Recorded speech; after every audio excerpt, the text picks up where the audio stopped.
سبحان اللہ وبحمدہ عدد خلقہ ورضا نفسہ وزنة عرشہ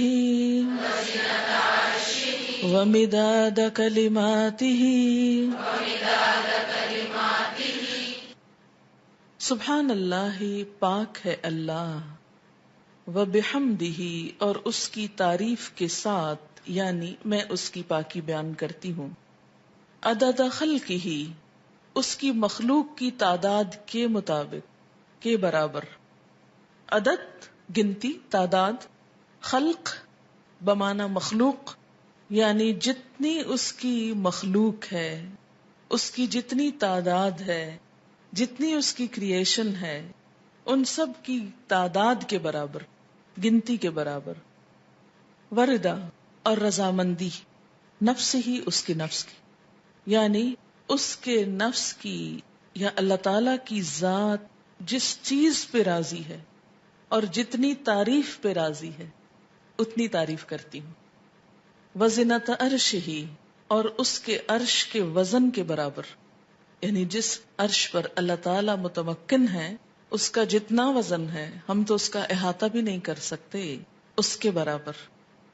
ومدادا، اور سیاہی، کلمات ہی، اس کے کلمات کے لکھنے کی. یعنی قرآن پاک میں آتا ہے کہ اگر سارے سمندر سیاہی بن جائیں اور اتنے ہی اور بھی، اور سارے درخت قلمیں بن جائیں اور اللہ کے کلمات، اس کی تعریف لکھی جانے لگے تو سارے سمندر خشک ہو جائیں، لیکن اللہ کی باتیں کبھی ختم نہ ہوں. تو اس لیے اس کے کلمات یا اس کی باتیں لکھنے کے لیے جتنی سیاہی چاہیے اس کے برابر. یہ مسنون تسبیح ہے اور بہت ہی خوبصورت. چند لفظ ہیں لیکن ایک بندہ مومن کے دل کے اندر اللہ تعالی کی محبت کے لیے، اس کی عظمت بیان کرنے کے لیے جو اس کے جذبات ہیں اس کی ایک عکاسی ہے. اب دیکھیں کہ اللہ تعالی کی ذات جتنی بلند ہے اور اس میں جتنی خوبیاں ہیں ان کا احاطہ کرنا ہم جیسے کم عقل اور حقیر انسانوں کے لیے ممکن ہی نہیں. نہ وہ ہماری عقل میں سما سکتا ہے، نہ ہمارے تصور میں، اور نہ ہی ہماری اتنی زندگی ہے، نہ ہماری اتنی قوت ہے، نہ اتنی طاقت ہے، مجال ہے کہ ہم واقعی اس کی تعریف کا حق ادا کر سکیں. اس کی تسبیح کائنات کی ہر چیز بیان کر رہی ہے. وَإِن مِّن شَيْءٍ إِلَّا يُسَبِّحُ بِحَمْدِهِ، کوئی چیز ایسی نہیں جو اس کی تسبیح نہ کر رہی ہو. وَلَٰكِن لَّا تَفْقَهُونَ تَسْبِيحَهُمْ، لیکن تم ان کی تسبیح کو سمجھتے نہیں ہو. سَبَّحَ لِلَّهِ مَا فِي السَّمَاوَاتِ وَمَا فِي الْأَرْضِ، تسبیح کر رہی ہے اللہ کی ہر وہ چیز جو آسمانوں میں ہے، ہر وہ جو زمین میں ہے. جب ہر چیز اس کی تسبیح میں لگی ہوئی ہے تو میری زبان اس کی تسبیح سے خالی کیوں رہے؟ اگر میں نہیں کروں گی تو میری محرومی ہے. اللہ تعالیٰ کا تو کچھ بھی نقصان نہیں. بے شمار فرشتے صرف پیدا ہی اس لیے ہوئے ہیں کہ وہ اللہ کی تسبیح بیان کریں، اس کی تعریف بیان کریں. اس لیے تسبیح کرنا سراسر خود انسان کے اپنے فائدے کے لیے ہے. اس طرح انسان باقی کائنات کا ہم نوا ہو جاتا ہے. جس ذات سے جتنی محبت ہوتی ہے اس کے لیے الفاظ کا چناؤ اتنا ہی مشکل کام ہوتا ہے، اور اللہ کی تعریف کے لیے الفاظ کا چناؤ ہم عام انسانوں کے بس میں نہیں. اس لیے ہمیں لازمی طور پر سہارا لینا ہے نبی صلی اللہ علیہ وسلم کے الفاظ کا. تو آپ نے جو الفاظ سکھائے مسنون بھی ہیں اور بہت جامع بھی ہیں. آپ صلی اللہ علیہ وسلم کی یہ خصوصیت تھی کہ انما اوتیت جوامع الکلم، مجھے جامع کلمات عطا کیے گئے ہیں. آپ صلی اللہ علیہ وسلم کی گفتگو کی ایک خوبی تھی کہ کم الفاظ میں بڑی بات کہہ سکتے تھے.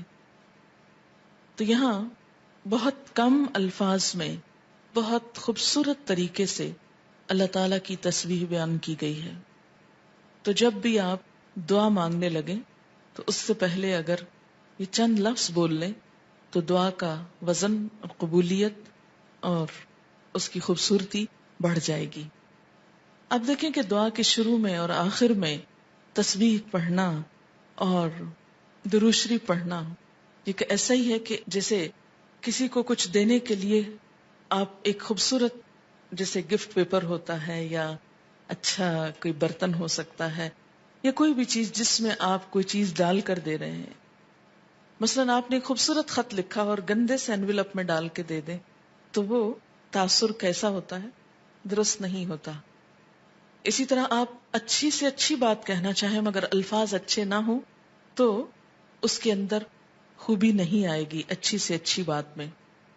تو الفاظ کا اچھا چناؤ اور دعاؤں کے آگے پیچھے اللہ کی تسبیح یہ بہت ہی ضروری ہے اور بہت مفید ہے، اور اس سے بڑھ کر جامع الفاظ کم ہی ملیں گے آپ کو. اس لیے ان کو یاد بھی کر لیجئے اور عادت بھی بنا لیجئے. اب اس شعور کے ساتھ جو کچھ ہم نے اس کا معنی سمجھا ہے، مثلاً عدد خلقی ہی، تو آپ سوچئے ذرا کہ اس کی مخلوق کی گنتی.